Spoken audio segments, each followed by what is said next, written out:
Di sebuah desa nelayan di pesisir Jawa, seorang pemuda bernama Rudy sedang mempersiapkan perahu dan jaringnya untuk mencari lobster di laut. Ia bercita-cita menjadi petani lobster yang sukses dan kaya.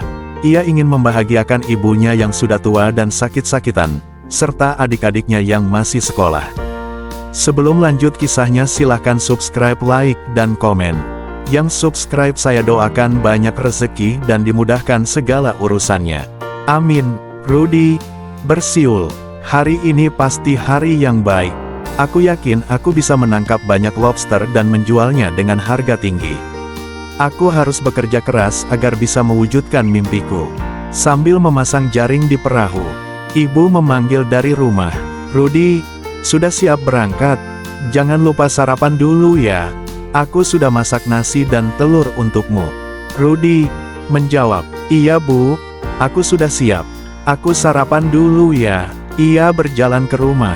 Di rumah, Rudy menemukan ibunya yang sedang duduk di kursi goyang sambil mengelus-elus kucing kesayangannya. Ia tersenyum melihat Rudy yang datang. Ibu menyambut, "Selamat pagi nak, kamu sudah tidur cukup semalam? Kamu kelihatan segar sekali." Rudy mencium pipi ibunya. "Selamat pagi Bu." "Iya, aku tidur nyenyak semalam. Aku bermimpi tentang lobster Bu. Aku bermimpi aku bisa menjadi petani lobster yang sukses dan kaya. Aku bisa membeli rumah yang lebih besar dan lebih nyaman untuk kita tinggal." Ibu tersenyum haru. "Wah, itu mimpi yang indah sekali nak. Aku bangga denganmu. Aku yakin kamu bisa mewujudkan mimpimu itu." Rudy mengangguk. "Terima kasih Bu. Aku akan berusaha sebaik mungkin. Aku tidak akan mengecewakan Ibu." Ia memeluk ibunya. Di laut, Rudy bersama teman-temannya yang lain sedang mencari lobster dengan perahu dan jaring mereka. Mereka berharap bisa menemukan tempat yang banyak lobsternya. Mereka bercanda dan bercerita sambil menikmati pemandangan laut yang biru dan indah. Rudy menyanyi, "Lobster, lobster, di mana kau berada? Aku ingin menangkapmu dan menjadi kaya." Teman satu tertawa, "Rudy, kamu memang gila lobster ya? Kamu selalu bermimpi tentang lobster." Rudy tersenyum. "Tidak, aku tidak pernah bosan. Aku suka lobster. Lobster adalah hewan yang cantik dan lezat." Teman dua mengangguk. "Aku setuju denganmu Rudy. Lobster memang hewan yang luar biasa. Lobster bisa hidup di air tawar dan air asin.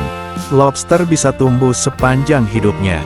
Teman tiga mengagumi. "Wow, lobster memang hewan yang hebat. Aku tidak tahu kalau lobster bisa melakukan semua itu." Rudy menjawab, "Aku juga tidak tahu teman. Aku belum pernah mencicipi lobster yang sudah tua dan besar." Teman satu bersimpati, "Aku mengerti Rudy. Kamu memang anak yang baik dan bertanggung jawab." Rudy berterima kasih. "Terima kasih teman. Kamu juga begitu." Ia menunjuk ke depan. Lihat itu. Aku melihat sesuatu yang berkilau di dasar laut." "Apa itu?" Teman dua memperhatikan. "Aku juga melihatnya Rudy." "Apa itu? Apakah itu emas? Atau berlian? Atau mutiara?" Teman tiga penasaran.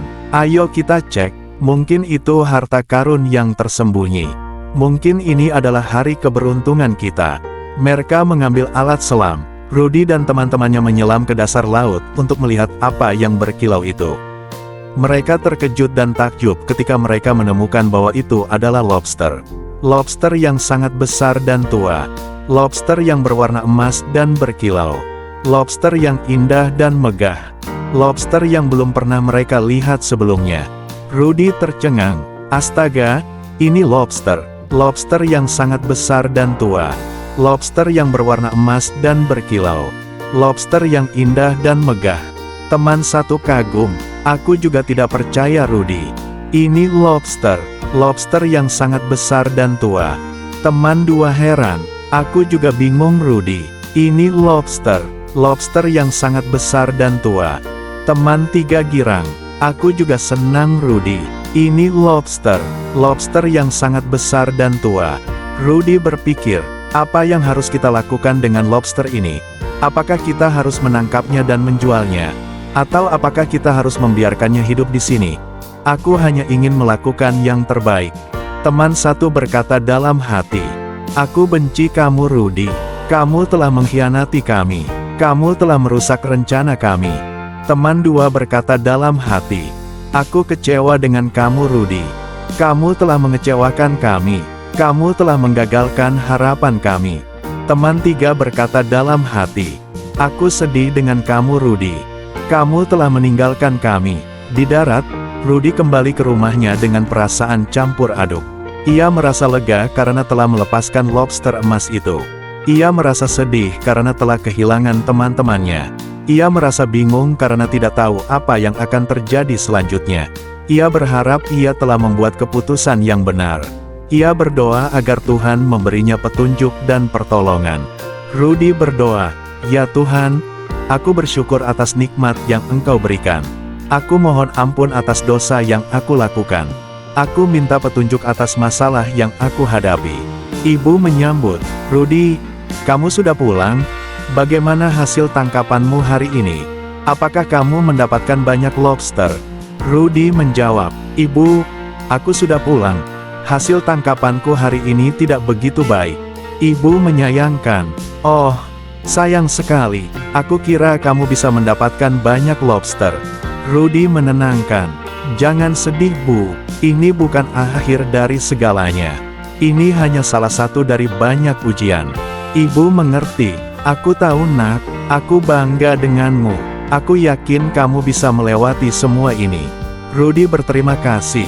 "Terima kasih Bu, aku sangat beruntung punya ibu seperti kamu." Ibu tersenyum, "Ayo, kita masuk rumah. Aku sudah menyiapkan makan malam untukmu." Rudy terkejut, "Sup lobster? Kamu memasak sup lobster untukku?" Ibu menyembunyikan sesuatu. "Oh, itu, aku dapat dari pasar Nak. Aku beli dengan harga murah." Rudy curiga, "Benarkah begitu Bu? Kok aku merasa ada yang aneh?" Ibu gugup, Tidak ada yang aneh Nak. Ayo, kita masuk rumah." "Jangan banyak tanya." Rudy ikut masuk rumah. "Baiklah Bu, aku ikut kamu masuk rumah. Aku tidak banyak tanya lagi." Ibu berkata dalam hati, "Maafkan aku Nak, aku tidak bisa memberitahumu sekarang. Aku harus melindungi kamu dari bahaya. Aku harus menjaga kamu dari musuh. Aku harus menyelamatkan kamu dari malapetaka. Aku harus mengorbankan diriku untuk kamu. Aku harus mengorbankan lobster emas ini untuk kamu." Demikianlah kisahnya Rudy si petani lobster bisa dijadikan untuk kita. Jangan lupa subscribe, like, dan komen. Terima kasih sudah menonton.